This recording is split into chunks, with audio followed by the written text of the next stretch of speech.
Aí o país parou de crescer, o Brasil precisa crescer, né? E nós temos todas as condições de crescer. O que a gente precisa fazer para crescer? Estabilidade política, né? Estabilidade política é indispensável, competência política. E quadros políticos. Né? Falta pouca coisa, você vê que é pouco, hein?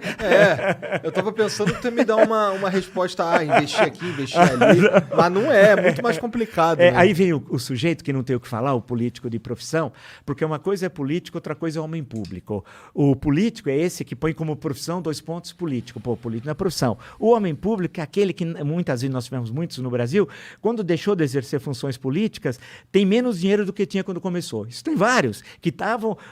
Desde o início da República, o Campos Salles, por exemplo, quando sai da presidência, ele estava numa pindaíba de fazer gosto, tal, porque ele fazia política, era senador, depois presidente da República, e não teve condições de cuidar das suas coisas, tal. Então, eu acho que isso é um problema que nós temos hoje. Nós quase que não temos homens públicos e estamos cheios de políticos. E a qualidade da representação política é muito ruim. E é claro que nós tivemos alguns problemas que as pessoas ficaram muito abaladas. O período do PT, primeiro teve o mensalão, né? O mensalão, comparado ao petrolão, é coisa de criança, tal. O mensalão era um pagamento mensal, que era a expressão do Roberto Jefferson, que à época era aliadíssimo do Lula. Não custa relembrar. Tanto que o Lula disse que confiava tanto no Roberto Jefferson que daria um cheque em branco para o Roberto Jefferson. Falou isso várias vezes. E é muito engraçado ver hoje os bolsonaristas defendendo. É muito engraçado. E é bom lembrar que o Roberto Jefferson foi da tropa de choque do Collor também. Em 1990. Qualquer um que tá no poder. Qualquer um. Falou em... o Collor teve 36 votos, acho, contra o impeachment na Câmara, em 92. Um deles foi justamente do Roberto Jefferson, que começou a vida política num programa chamado O Povo na TV, uma coisa pavorosa do SBT nos anos 80, no Rio de Janeiro, que inclusive morreu um bebê ao vivo. Ao vivo! Era um programa horroroso. Wilton Franco. Um bebê ao vivo, levou lá uma senhora que não conseguia internar o bebê, e aí foi um escândalo. E era um programa muito simpático, realmente muito cultural. Tinha o Wagner Montes, era gente fina flor da intelectualidade. E aí, aquilo depois, o programa até acabou. Bem sarcástico, viu, galera? Agora, só pra vocês entenderem. Ele tem um sacado que é tão real que se você não avisar... E o Roberto Jefferson era advogado do programa. Aí, em 82, ele é eleito deputado federal. E a partir dali que ele começa essa carreira, na época era um cara gordão, tal. Aí ele começa essa carreira. Foi da tropa de choque do Collor, depois foi íntimo do Lula, e tanto que a expressão mensalão é dele, que se consagrou numa entrevista que ele deu à Folha de São Paulo em 2005, e depois agora virou fanático bolsonarista. Na verdade, é uma persona, é um ator. Ele vai trocando, tal, ele não acredita em nada. É um psicopata.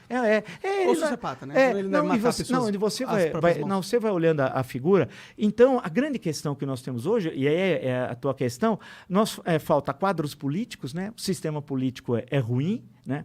Temos muitos partidos políticos, precisava mudar o voto, é voto distrital misto. Por exemplo, agora teve eleição na Alemanha. Você vê como você tem o voto distrital misto, você divide o país em distritos, né? Aí você sabe quem é o deputado do teu distrito, porque você sabe, ele mora lá em tal lugar, tal, e ele sabe quem votou nele. Porque o grande problema do deputado federal, por exemplo, é que ele não sabe o que ser votado, por exemplo, no estado de São Paulo inteiro, que é enorme, né? Você não sabe onde estão teus eleitores. Até a tua relação com o eleitor é ruim, e do eleitor com você é mais ainda. Então, nós precisamos mudar. É que quando a gente vai mudar, uma vez chegou até a ser aprovado o voto distrital, mas derrubaram no Supremo, isso na primeira década desse século. Então, tem essa questão que o sistema político amarra, porque sem a gente desamarrar esse nó, a gente não resolve os problemas econômicos. E alguns não são muito complexos, porque eles gostam sempre de falar em reformas. Toda hora estão falando em reforma. Ninguém sabe direito o que é reforma, mas eles falam reforma, porque reforma parece uma coisa difícil. Tem coisas que é da mera administração do governo. O beabá, primeiro, não ter corrupção. Isso não precisa de reforma, né?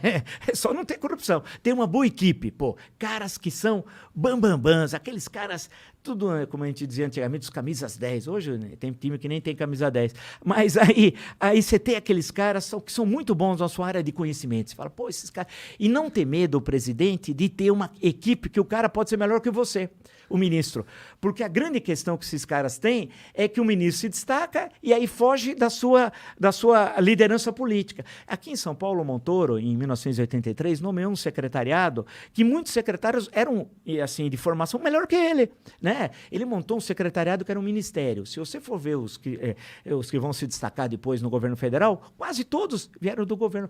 Esse que morreu agora, o João Sayad, aí você passa o José Serra, Bresser Pereira, você vai passando, Almir Pazianotto, que depois foi ministro do Trabalho do Sarney, que foi um importante advogado trabalhista, né, na época dos anos 70.